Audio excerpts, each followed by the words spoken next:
Again, thanks to the Yukon administration for allowing this event to go forward. I only wish that their safety protocols extended to allowing members of the general public to show up. I know I got dozens and dozens, maybe hundreds of emails from people in the general area who were hoping to get in, were unable to do so. I had heard that by the time of this event, there were another 500 or 600 people who wanted to come at minimum, and it's unfortunate that the heckler's veto still seems to prevail. Anita Hill spoke here, I guess, in the last couple of weeks, and it was totally open to the public.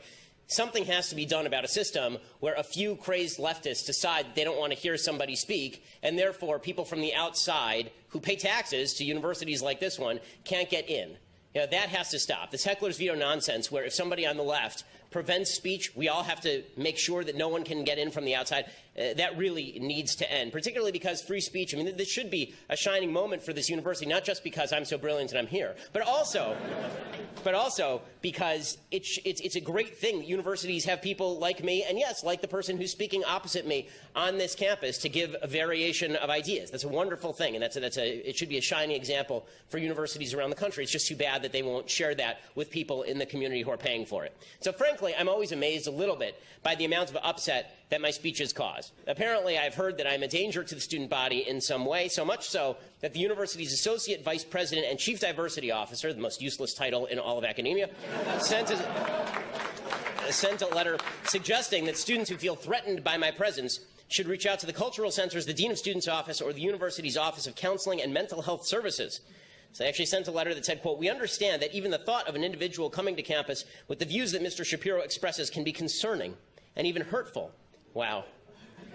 And that's why we wanted to make you aware as soon as we were informed. I mean, it's like a missile being launched from North Korea. We just have to put the alert system on Twitter. I agree, by the way. If you are so upset by my very presence on this campus, first of all, my guess is you didn't show up. Second of all, if you're that upset that you actually have to go to mental health services, I would just suggest that you probably need to see mental health services about a fair number of other things in your life. Speaking of which, of course, the College Democrats are holding an event simultaneously right now, which I'm sure has just the same number of people at it. This event, I guess, is dedicated to just debunking me. So there's some guy who I'd never heard of until like the last 5 minutes, who apparently runs a website that no one had heard of until he wrote a piece about me. So I am excited that I am a one-man stimulus package for academia.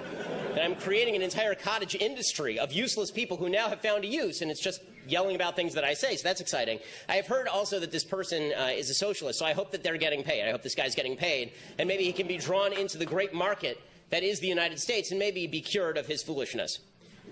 I do find it sort of amazing, by the way, that the left is so afraid of open conversation that they scheduled an event at the exact same time. And I think that they should totally have their event, and they should have their event yelling at me and all of that. That's great. But I would prefer that they actually come to this event, and then they can ask questions, because when we have the Q&A session, I have one simple rule. If you disagree with me, you raise your hand and you go to the front of the line.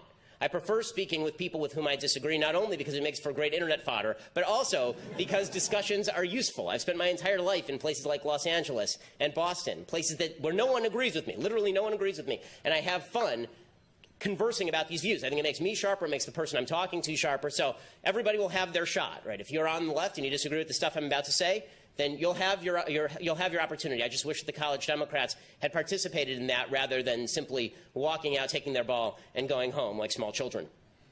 And this is an upgrade, by the way, from what Antifa usually does. So I'm glad they're having an event and not trying to disrupt this one. I have a feeling that has to do with a couple of things. One, there's actually security. And two, it's really cold outside, and as a member of my security team told me, they are fair weather protesters.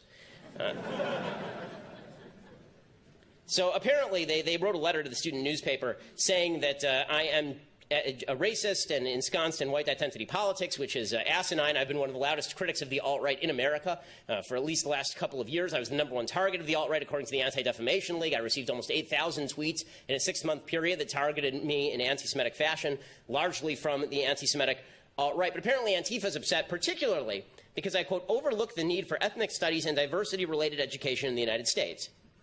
That's fair. I mean, they should be angry. If we did away with useless college classes, how could they get easy A's that allow them to have jobs in useless professions at universities like this one?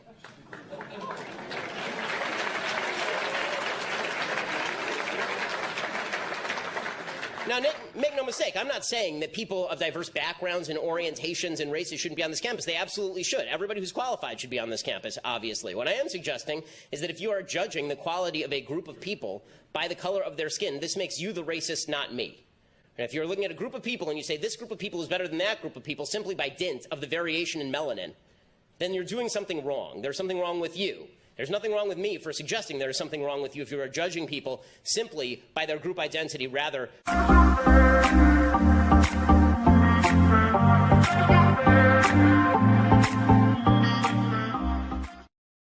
Hi, I'm Connor. I was just wondering, I agree with you that like biologically a man is a man and a woman is a woman. I was just wondering what you see the detriment of society, like why we can't like let a transgender like woman be called she or something. Because it is a lie. I agree. Detrimental to society. So I think there are a couple of reasons. So yeah, sorry, you let him finish the question. That's fine. No, I'm just wondering, what do you see? I understand it's lying. Like I was taught not to lie. I just don't understand what is so wrong about that specific lie.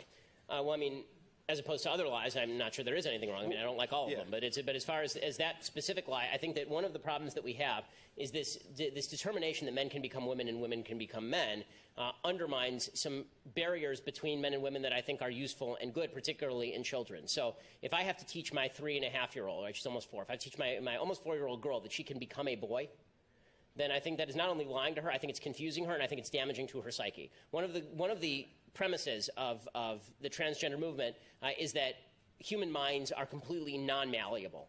That oddly enough, men are not men and women are not women, but if you are transgender, that is unchangeable, and that especially among children, if a 3 or 4-year-old has certain feelings, those feelings have to be taken completely seriously. We can't fight against them. We can't suggest that the kid will grow out of it. Instead, we have to say that this kid is inherently transgender.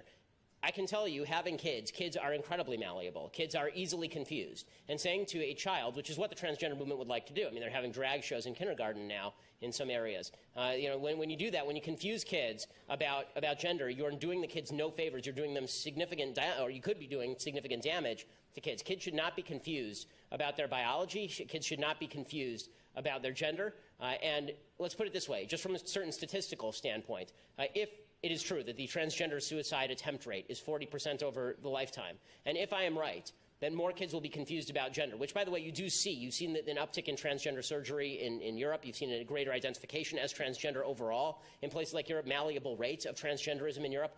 If that's the case, then you're raising the suicide rates, presumably, if there's an association between for young people who are now confused about gender.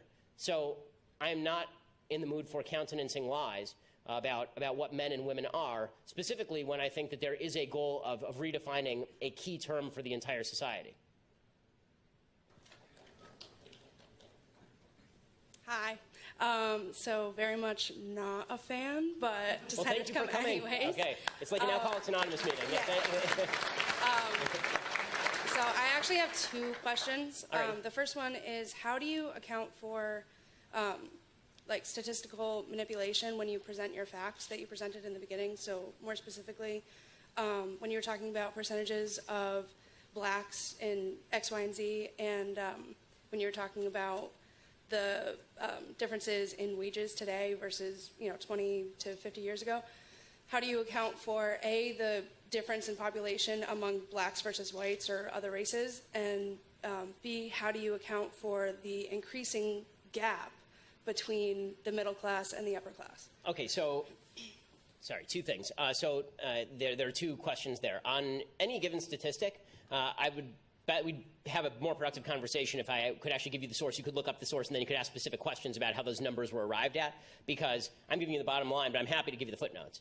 I typically don't do that because it makes the speech even longer and more boring than it already is. But I'm more than happy to argue the stats and whether they're good or not, because it might be like that other guy questioning the Bureau of Justice Statistics stats. Right? There might be a flaw in the stat, and then we can argue about that. So that's a good question. The answer is we'll look at each individual stat, and we'll determine whether we think that it's reflective of reality or not based on its internal logic.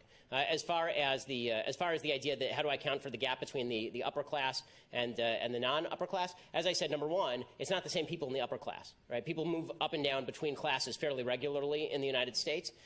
There is a widening gap in terms of the people who are earning the most and the people who are earning the least, but that's because if you had to make a chart, it wouldn't look like this. It wouldn't look like the people at the top are going like that and people at the bottom are going like that. It would look like this, right? People at the bottom are moving up slightly, and the people at the top are moving up rapidly. That's because investment income has done really well under the stock market, for example. So if you had money to put in the stock market, that's been doing really well for you over the past several years, which suggests that one of the ways that you get out of poverty is to save and then get into the stock market. Right? The point here is that when people focus on income inequality, I think that this is actually a rather large moral mistake. I think that focusing on poverty is a good thing to do. I think focusing on income inequality is not a good thing to do because there's no correlation between income inequality and relative rates of poverty. Right? There's tremendous income inequality in a lot of places on planet Earth. In fact, in all places on planet Earth. If you go to Sudan, there's going to be a rich warlord there, and then there are going to be a bunch of people living on $6 a year. Okay, that's a terrible place to live. Income inequality in the United States is also quite high. Right? There are people who are Bill Gates and Jeff Bezos, and then there's the local checker at your grocery store. But if the local checker at your grocery store is getting richer, then